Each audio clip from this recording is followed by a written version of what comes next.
En los silenciosos campos de Belén, cuando el sol apenas comenzaba a tocar la tierra, vivía un joven pastor llamado David. No era rey, ni soldado, ni príncipe. Era un muchacho sencillo que cuidaba ovejas mientras el mundo despertaba. En la quietud de la mañana, aprendió a escuchar el viento, a observar el cielo y a proteger aquello que le había sido confiado. Sin saberlo, su corazón se estaba formando para algo mucho más grande. Un día, mientras el rebaño pastaba con calma, el silencio se rompió.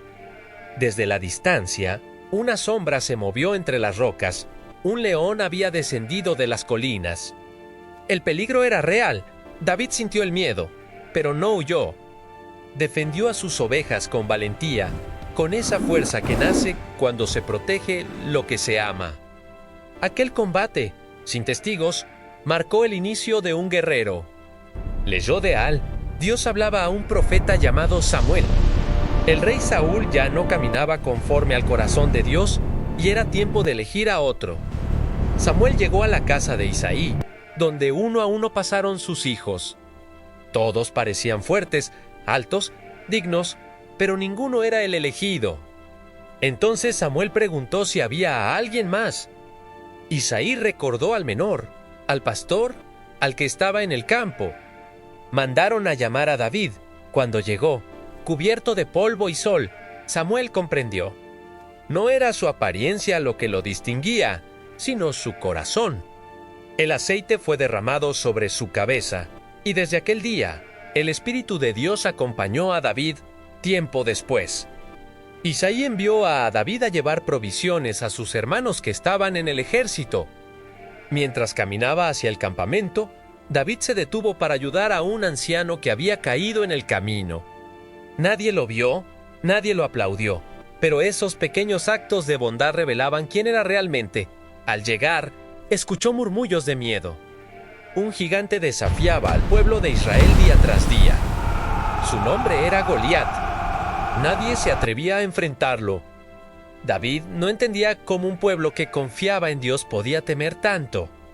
Cuando Goliat volvió a presentarse, burlándose y desafiando, David dio un paso al frente. Fue llevado ante el rey Saúl. Muchos dudaron de él, lo llamaron niño, inexperto, incapaz. Pero David recordó al león y al oso, y supo que el mismo Dios que lo había protegido antes, seguía con él.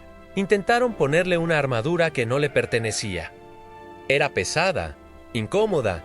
David se la quitó. Tomó solo su honda y 5 piedras lisas del arroyo. No confiaba en armas humanas, sino en el poder de Dios frente al gigante. David no gritó ni tembló. Declaró con firmeza que no venía en su propio nombre, sino en el nombre del Señor de los ejércitos, la piedra vol. Cayó. El silencio llenó el valle. Un pastor había derrotado a un gigante. Ese día, David fue celebrado como un héroe. Pero el aplauso despertó celos en el corazón del rey Saúl. David tocaba el arpa para calmarlo, sin saber que su vida pronto estaría en peligro. David tuvo que ir. Pasó por desiertos y cuevas, rodeado de hombres cansados y heridos que se unieron a él. Aún así, nunca levantó su mano contra Saúl, aunque tuvo la oportunidad. Prefirió obedecer a Dios antes que tomar venganza con sus propias manos. Con el tiempo, la promesa de Dios se cumplió. David fue coronado rey, no porque lo buscara desesperadamente, sino porque permaneció fiel en el camino. No fue un hombre perfecto. Cayó, se arrepintió, lloró, pero nunca dejó de buscar a Dios.